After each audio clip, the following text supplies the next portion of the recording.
Hello everyone, my name is Mansi Bhardwaj. तो previous lecture में हमने क्या किया था, ऑसिलेशन से लिक्विड इन ए ट्यूब के बारे में किया था, और जो इम्पोर्टेंट थे वही किया था। उसमें एक ऑसिलेशन से ने फ्लोटिंग सिलेंडर भी आता, वो इतना इंपॉर्टेंट नहीं होता टॉपिक, इसलिए वो हमने नहीं करवाया। ठीक है, तो आज हम करेंगे oscillation of A loaded spring.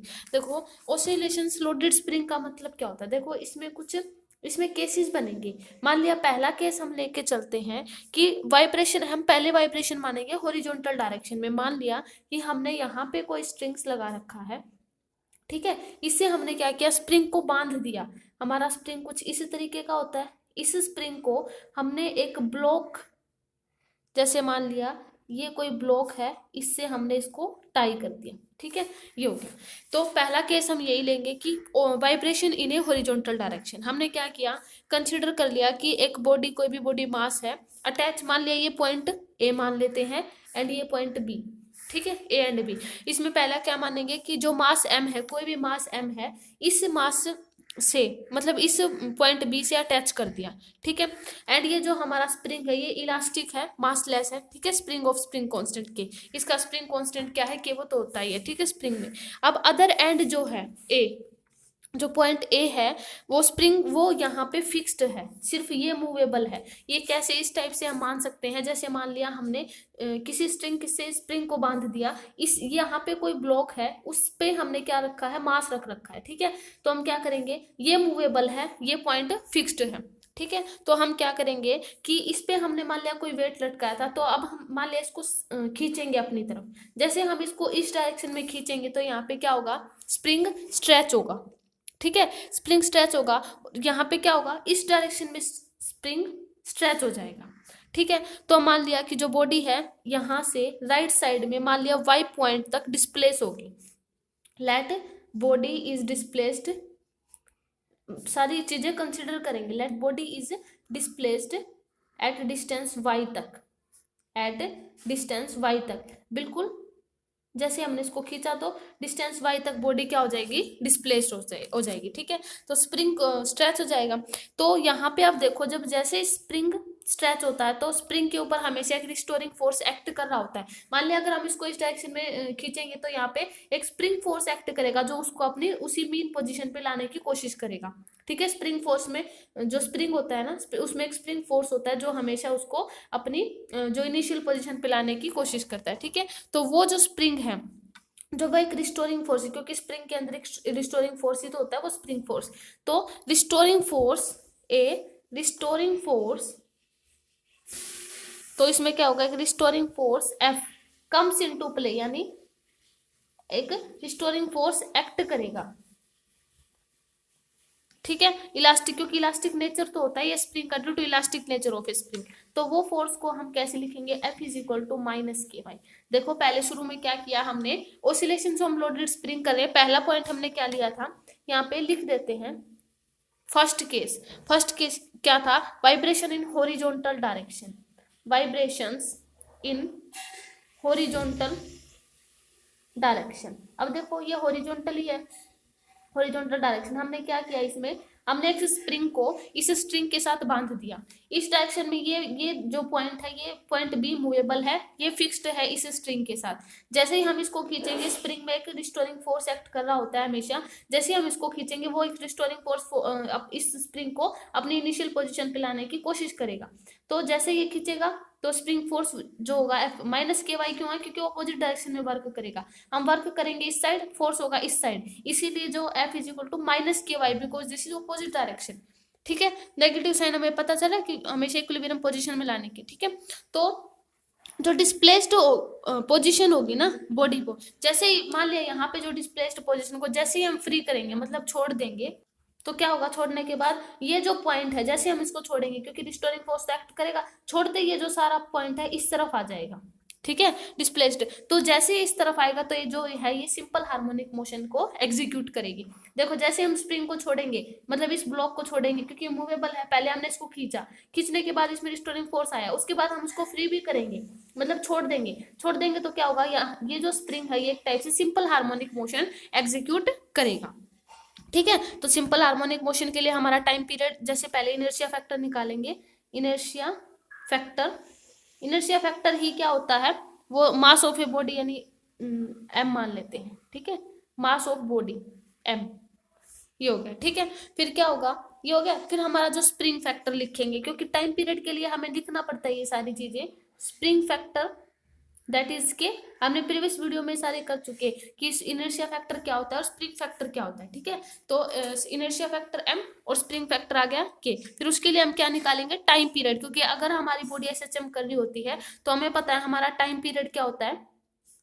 Time period is 2 पाई, ये होता है time period. T is equal to 2 pi under root M by K, यानी inertia factor by spring factor. M is the inertia factor, K is the spring factor, ठीक है। तो 2 pi under root M by K, और हमारा जो inertia factor M है, spring factor K है, तो हमारा जो टाइम पीरियड है वो किसके इक्वल आ जाएगा, 2 pi under root M by K. ये वैल्यू हम कब लेते हैं, जब हमारी जो बॉडी है वो एसएचएम कर रही हो, तो उसका टाइम पीरियड ये होता है 2 pi under root M by K. अब जब हमने इस ब्लॉक को छोड़ा था तो यहाँ पे जो ये जो स्प्रिंग है ये एग्जीक्यूट कर रहा था सिंपल हार्मोनिक मोशन को, सिंपल हार्मोनिक मोशन को एग्जीक्यूट कर रहा था, तो हम टाइम पीरियड किसका लेंगे, सिंपल हार्मोनिक मोशन का। तो 2 pi under root M by K. अगर हम फ्रीक्वेंसी निकालेंगे तो फ्रीक्वेंसी क्या होती है, टाइम का इनवर्स, तो 1/2 पाई अंडर रूट के बाई एम आ जाएगा, अंडर रूट के बाई एम, ये आ जाएगी हमारी फ्रीक्वेंसी, ठीक है। ये हमारा फर्स्ट केस था। अब सेकंड केस लेते हैं। देखो ये हमारा सेकंड केस है कि वाइब्रेशन जो है वर्टिकल स्प्रिंग में कैसे होंगी, ठीक है। तो मान लिया हमने कोई भी एक इलास्टिक मासलेस स्प्रिंग में ले लेंगे ए एंड बी, जैसे ये मान लिया, पहले ये स्प्रिंग लिया इस तरीके से, ये मान लिया, ये पॉइंट ए मान लिया, ये पॉइंट बी मान लिया, ठीक है। पहले ये स्ट्रिंग लिया, उसके बाद हमने क्या किया, इस स्प्रिंग के ऊपर क्या किया, एक मास लटका दिया, ठीक है। देखो ये स्प्रिंग लिया और यहाँ पे हमने एक मास लटका दिया, ठीक है। इस पे पहले हमने सिंपल स्प्रिंग लिया था, उसके बाद हमने इस पे थोड़ा सा मास को लोड कर दिया। उसके बाद क्या किया, इस जो मास लटकाने के बाद उसको थोड़ा सा और नीचे की ओर खींच दिया। अब ये जो डायग्राम बनेगा, अब नीचे की ओर खींचा तो इसमें और स्ट्रेचिंग होगी, तो इसका मतलब ये हो जाएगा, मान लिया यहाँ तक थी एम, ठीक है, और उससे नीचे और भी खींच दिया तो यहाँ से थोड़ी सी डिस्टेंस और हो जाएगी, मान लिया ये ऐसे आ जाएगा, मतलब इस टाइप से बनेगी, ठीक है। इस तरीके से हम मान लेते हैं कि यहाँ पे ये हो गया। अब हमने क्या किया, अब हम इसकी देखते हैं मैथमेटिकल कैलकुलेशन। पहले देखेंगे कि हमने क्या किया, स्प्रिंग लिया सिंपल, फिर हमने उसके ऊपर मास लटकाया। जब मास लटकाया तो मान लेते हैं हम ये वाली डिस्टेंस है, जैसे ही मास लटकाया तो ये वाली डिस्टेंस हम एल मान लेते हैं। मान लिया एल डिस्टेंस तक वो जो हमारा स्प्रिंग है वो स्ट्रेस्ड हो गया एल डिस्टेंस तक। उसके बाद क्या किया, उस मास के ऊपर थोड़ा सा और हमने लोड बढ़ा दिया, मतलब हम ऐसे कह सकते हैं थोड़ा और लोड कर दिया। तो यहाँ से क्या हुआ, ये डिस्टेंस तो हम एल मान ही लेते हैं कि एल डिस्टेंस तक डिस्प्लेस हुआ। उसके बाद अगर थोड़ा सा और खींचेंगे तो हम इसको मान लेते हैं, ये वाले डिस्टेंस से यहाँ तक इसको वाई मान लेते हैं। पहले हमने सिंपल मास लटकाया था तो वहां पर एल डिस्टेंस हुई थी, अगर मान लिया और भी मास लटकाएंगे तो एल तो हुआ ही था, साथ में मान लिया थोड़ा सा डिस्प्लेसमेंट और हो गया, दैट इज वाई, तो उसको हम वाई मान लेते हैं। तो ये 3 हुए थे। अब हम क्या करें, क्योंकि जो स्प्रिंग होता है उसके अंदर रिस्टोरिंग फोर्स एक्ट करता ही है, ठीक है। तो इसके अंदर स्प्रिंग के अंदर रिस्टोरिंग फोर्स होगा। अब ये जो रिस्टोरिंग फोर्स हमें पता है, रिस्टोरिंग फोर्स हमेशा ऑपोजिट टू द स्प्रिंग होती है, ठीक है। मतलब हमारा जो सिस्टम होगा यानी जो फोर्स होगा वो किसके इक्वल हो जाएगा, माइनस का के एल। इसमें एल क्यों लिया, क्योंकि हमारा डिस्प्लेसमेंट कितना हुआ था, एल डिस्टेंस तक डिस्प्लेसमेंट हुआ था, ठीक है। तो एफ जो हमारा रिस्टोरिंग फोर्स हो जाएगा F is equal to minus का के एल हो जाएगा, ठीक है। अब देखो क्योंकि हमारा जो सिस्टम है वो पूरा किस में है, इक्विलिब्रियम में, इक्विलिब्रियम में है, तो इसका मतलब क्या होगा, यहाँ पे जो देखो F1 है, मतलब देखो जैसे स्प्रिंग यहाँ पे स्ट्रेस्ड होगा, नीचे की ओर इसका वेट हम मान लिया, इसका वेट हम मान लेते हैं mg, ऊपर की ओर फोर्स एक्ट करेगा F1 because this is a restoring force. Restoring force करेगा इस स्प्रिंग को अपने ऊपर की ओर अपनी इनिशियल पॉइंट पे लाने की कोशिश करेगा, तो वेट जो होगा mg, और क्योंकि हमारा पूरा का पूरा सिस्टम हम इक्विलिब्रियम में कंसीडर करेंगे तो F1 इज इक्वल टू किसके इक्वल हो जाएगा, माइनस mg, है ना।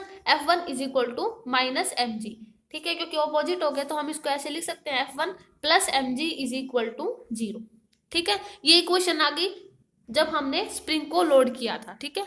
तो यहाँ से हमारा F1 माइनस किया आया और यहाँ से जो हमारा F आया वो F1 इज इक्वल टू मतलब अगर हम दोनों को इक्वल रखें, यहाँ से F1 माइनस के एल माइनस एम जी, तो माइनस का K L is equal to minus का एम जी। तो क्या है यहाँ से के की वैल्यू के इक्वल आई एम जी बाई एल की। ठीक है, के हमारा क्या होता है, स्प्रिंग फैक्टर होता है ये। ठीक है, ये हो गया। अब मान लिया कि ये पहले इस पॉइंट के लिए था, ये जो सारी चीजें थी, उसके बाद उसके बाद ये आया।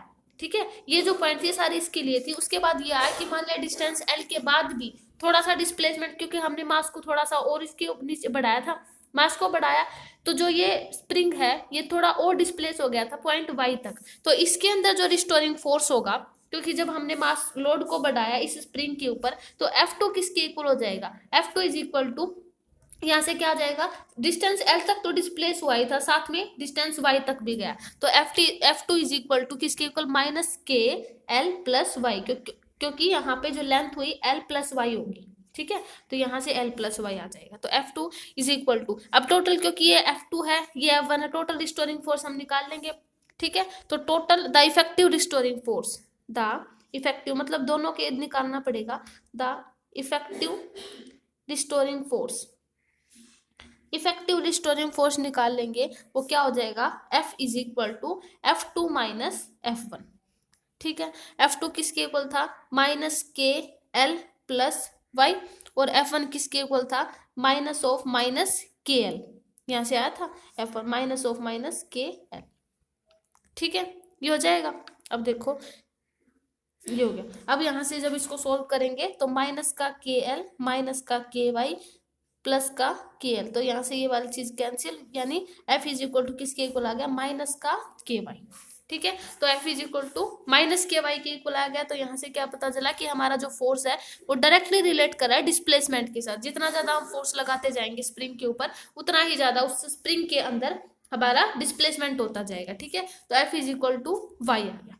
ठीक है, ये हो गया था। अब जैसे हम बॉडी को क्या करेंगे, जैसे हमने बहुत सारा मतलब पहले ये मास लटकाया, उसके बाद थोड़ा और किया, अब हम मान लिया इस मास को हटा दें। ठीक है, इस मास को हटा देंगे तो क्या होगा, जैसे ही हम इसको, ये जो हमारा मास है इसको हटा देंगे, तो जो हमारा स्प्रिंग है वो ऊपर की ओर जाएगा और एसएचएम की मोशन करने लगेगा, एसएचएम मोशन करने लगेगा। ठीक है, सिंपल हार्मोनिक मोशन करेगा, तो हम उसका क्या निकालेंगे, टाइम पीरियड, क्योंकि जब हम मास को हटाएंगे तो स्प्रिंग क्या करेगा, एसएचएम। ठीक है, एसएचएम एग्जीक्यूट करेगा, तो उसका टाइम पीरियड क्या होता है हमारा एसएचएम का, T is equal to 2 pi under root M by K.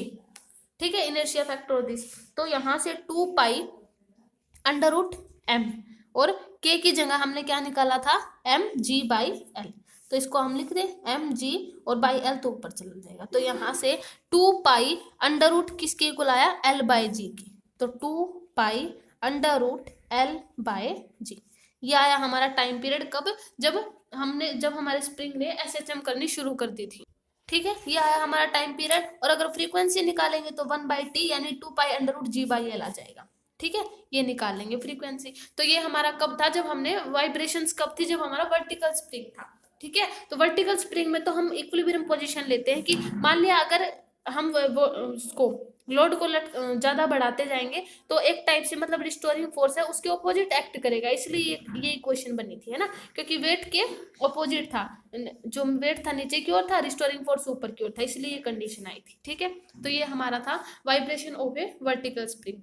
अब हम करते हैं नेक्स्ट, जो कि बहुत ही इंपॉर्टेंट टॉपिक है, बहुत बार न्यूमेरिकल्स भी आते हैं इसके बेस पे। ठीक है, देखो अब तक देखो हमने क्या किए थे, oscillations of A loaded spring किए थे, अलग अलग किए थे, लेकिन अब हम क्या करेंगे, कॉम्बिनेशंस में करेंगे। ठीक है, तो पहला केस देखो, केस फर्स्ट मानते हैं, केस फर्स्ट, इसमें हम क्या मानेंगे कि मान लिया एक स्ट्रिंग्स ली, ये स्ट्रिंग्स है। ठीक है, इससे हमने क्या किया, 2 स्प्रिंग को टाई किया। ठीक है, देखो 2 स्प्रिंग को बांध दिया कुछ इस तरीके से। ठीक है, एक स्प्रिंग यहाँ पे टाई कर दिया ये। ठीक है, और इन दोनों से कनेक्टेड हमने यहाँ पे कोई मास लटका दिया, यानी उस मास से दोनों हमारे जो स्प्रिंग है वो कनेक्ट है। पहला केस तो हमारा यही है। ठीक है, ये फर्स्ट केस है कि मान लिया ये कोई मास है, उसका जो वेट है नीचे की ओर mg होगा, इसके अंदर हमारा जो k1 होगा, रिस्टोरिंग मतलब स्प्रिंग फैक्टर k1 और k2 अलग अलग लिख लेते क्योंकि स्प्रिंग हमारे अलग अलग। ठीक है, तो देखो फर्स्ट केस में हमने क्या किया, वेट लटका दिया इसके ऊपर। ठीक है, दोनों हमारे जो स्प्रिंग है वो किस में है, पैरेलल में। ठीक है। अब क्या करेंगे, जैसे ही देखो बॉडी को हम नीचे की ओर खींचना शुरू कर देंगे तो क्या करेगा, एक मान लिया स्मॉल डिस्टेंस तक उसमें कुछ डिस्प्लेसमेंट आएगा, दैट इज वाई। ठीक है, मान लिया हमने इस मास को हमने नीचे की ओर पुल किया, मतलब खींचा, तो क्या हुआ, इस इनके अंदर जो डिस्प्लेसमेंट आएगा, क्योंकि दोनों स्प्रिंग पैरेलल है और मास उन दोनों के ऊपर सेम ही है, तो दोनों के अंदर जो डिस्प्लेसमेंट आएगा वो क्या आएगा, वाई। ठीक है, मतलब सेम डिस्प्लेसमेंट आएगा, तो यहां से जो हमारा रिस्टोरिंग फोर्स है F1 वो इज इक्वल टू किसके इक्वल हो जाएगा, माइनस का K1 इंटू वाई, इस स्प्रिंग का, क्योंकि वाई सेम क्यों रहेगा, क्योंकि दोनों हमारे पैरेलल में है और दोनों के अंदर सेम डिस्प्लेसमेंट आएगा, इसलिए हम इनका डिस्प्लेसमेंट अलग अलग नहीं ले सकते, है ना।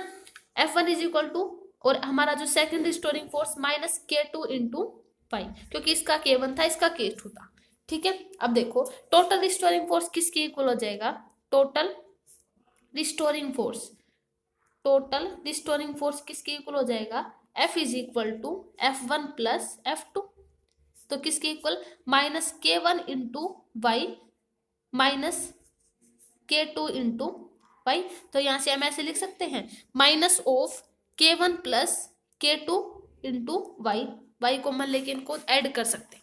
ठीक है, ये हो गया। अब देखो जो K है हमारा, मान लिया इस वाले K को हम कैपिटल K मान लेते हैं, जो हमारा फोर्स आ जाएगा टोटल फोर्स वो किसके इक्वल हो जाएगा, minus capital K into Y, that is हम साइड में लिख देते हैं कि K is equal to, capital K is equal to K1 plus K2, ये जो K1 K2 थे, स्मॉल K1 प्लस K2 थे, हमने उसको क्या माना, एक अलग कॉन्स्टेंट मान लिया, दैट इज माइनस मतलब कैपिटल K। ठीक है, ये हो गया। अब देखो जब बॉडी को जैसे ही हमने छोड़ा तो क्या होगा, ये क्या करेगी, SHM करना शुरू कर देगी, क्योंकि हमने मास को पहले पुल डाउन किया था, नीचे की ओर खींचा था, तो क्या हुआ, ये सारी चीजें आई थी इसमें, उसके बाद हमने क्या किया, बॉडी को छोड़ दिया ऊपर, मतलब ऐसे फ्री कर दिया, तो क्या होगा, उसके अंदर कुछ मतलब जैसे ही करेगी तो बॉडी SHM करना शुरू कर देंगे दोनों स्प्रिंग। ठीक है, तो SHM करना शुरू कर देने के बाद हमें क्या निकालना होता है, हमारा time period of simple harmonic motion. Time period of simple harmonic motion क्या होता है, 2 pi under root m by k, that is m is the inertia factor and k is the spring factor, तो 2 pi under root m by k, capital k मान लेते हैं, और 2 pi under root m, और k की जगह, इस capital K की जगह हमने क्या मान रखा, K1 प्लस K2। ठीक है, ये K हमने कहाँ से लिया है, K1 प्लस K2, इन दोनों स्प्रिंग के जो स्प्रिंग फैक्टर थे उनके सम हमने कैपिटल K ले रखा है, तो हम इसको ऐसे मान सकते हैं, small K1 plus small K2, इनका सम मान सकते हैं। ठीक है, इसका एक अनदर केस बन जाएगा, अगर मान लिया K1 और K2 मतलब दोनों सेम हो, तो उसमें उस केस में हमारे पास 2K आ जाएगा। अगर स्पेशल केस में लिख देते हैं, स्पेशल केस अगर मान लिया K1 is equal to K2 हो, तो हम उस केस में बाई क्या आ जाएगा, 2K। ठीक है, तो ये आ जाएगा हमारा, जब हमारे स्प्रिंग्स जो है पैरेलल हों और एक ही मास से क्या हो, कनेक्ट हो, तो उसके लिए जो हमारा टाइम पीरियड होगा वो क्या होगा, 2 pi under root m by K1 plus K2, ये स्मॉल K1 और K2 है। ठीक है, that is a capital K। ठीक है, ये हो गया, तो ये हो गया टाइम पीरियड जब हमारे ओसिलेशंस, जब हमारे स्प्रिंग जो है पैरेलल में हो। ठीक है, तो उनमें जो टाइम पीरियड होगा वो ये होगा, 2 pi under root m by K1 plus K2। अब लेते हैं सेकंड केस। देखो हमारा सेकंड केस क्या है, जब हमने वेट को क्या कर रखा है, at free end of a 2 spring in series combination, मतलब देखो हमने किसी तरीके से बांध रखा है, मान लिया ये स्ट्रिंग्स हो गया। ठीक है, पहले हमने जो फर्स्ट स्प्रिंग है वो कुछ इसी तरीके से टाई किया।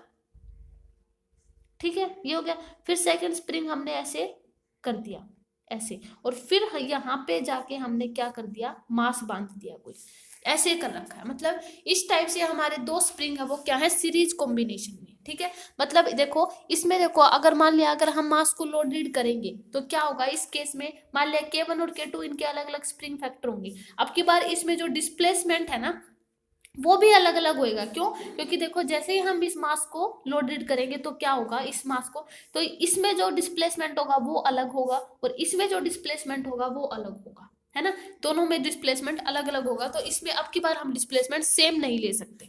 ठीक है, तो हमने क्या किया, वेट को लटका दिया, दोनों में सीरीज कॉम्बिनेशन थी हमारी, तो हमने क्या किया, जैसे ही हम इसको, इस मास को थोड़ा सा पुल डाउन करेंगे तो इसके अंदर क्या आएगी, डिस्प्लेसमेंट आएगी, मान लिया वो डिस्प्लेसमेंट हमने स्मॉल y मान लिया।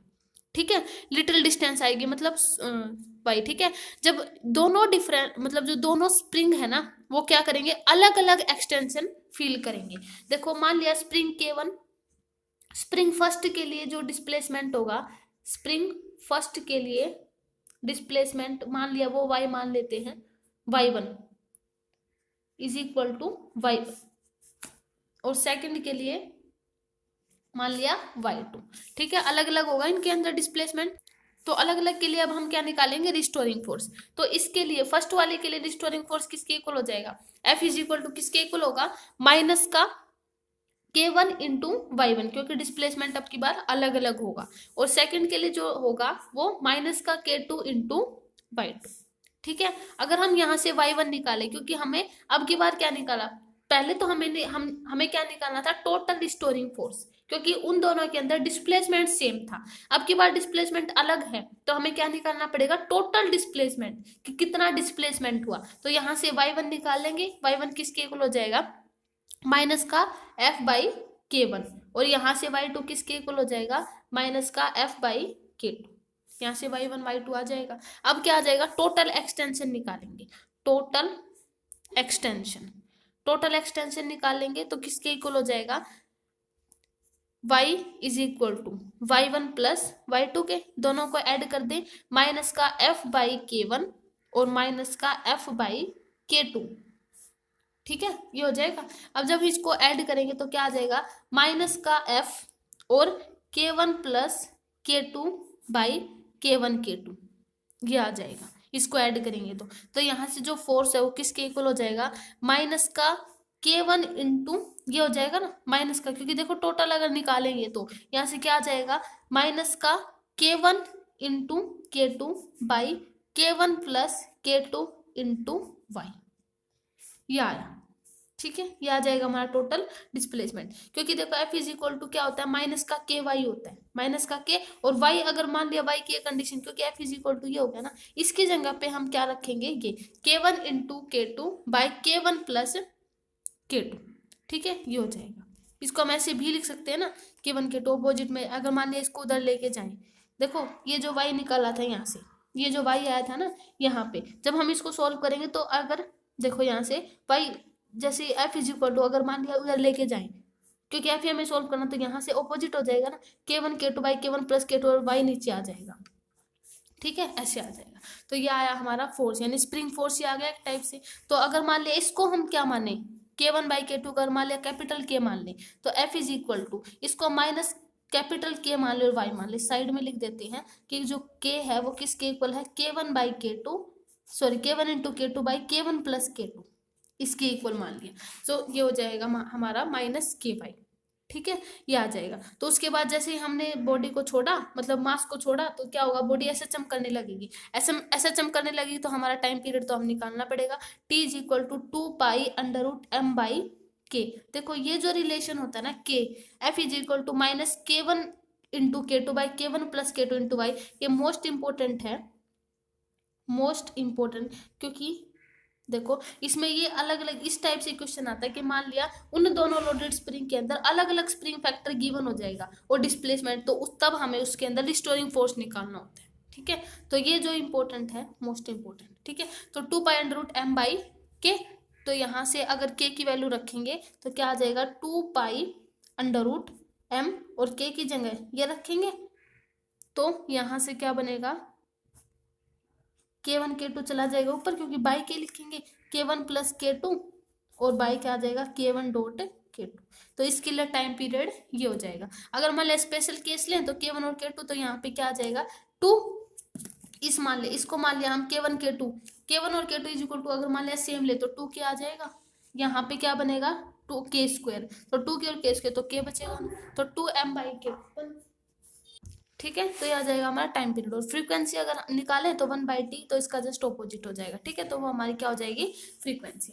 अब हम लेते हैं हमारा लास्ट केस जो बहुत ही इंपॉर्टेंट है, ठीक है। देखो थर्ड केस हमारा ये आता है कि मान लिया वेट mg है, अगर हम कनेक्ट करें दो स्प्रिंग के बीच में, अगर कनेक्ट कर दें, मान लिया देखो एक कुछ इसी तरीके से होगा, मान लिया ये स्प्रिंग मान लिया, ठीक है, इससे हमने स्प्रिंग मतलब ये पहले ये फर्स्ट स्प्रिंग ये हो गया, ठीक है। फिर क्या किया हमने, इससे मास को इनके बीच में बांध दिया, उसके बाद क्या किया, दूसरा स्प्रिंग आ गया, ठीक है, ऐसे ही किया हमने, ठीक है। यहाँ पे एक और स्ट्रिंग्स ले ली, फिर मतलब हमने उस मास को, जो ये मास था, क्या किया, उसको इन दोनों स्प्रिंग के बीच में बांध दिया। तो क्या होगा, अब देखो इस केस में क्या होगा, देखो जैसे ही हम मास को यहाँ से खींचना शुरू करेंगे तो क्या आ जाएगा, जैसे हम इस मास को खींचेंगे तो इस वाले स्प्रिंग का तो कंप्रेशन होगा और इस वाले स्प्रिंग का क्या होगा, स्ट्रेच, मतलब ये वाला स्प्रिंग स्ट्रेच्ड हो जाएगा और ये वाला स्प्रिंग कंप्रेस हो जाएगा, ठीक है।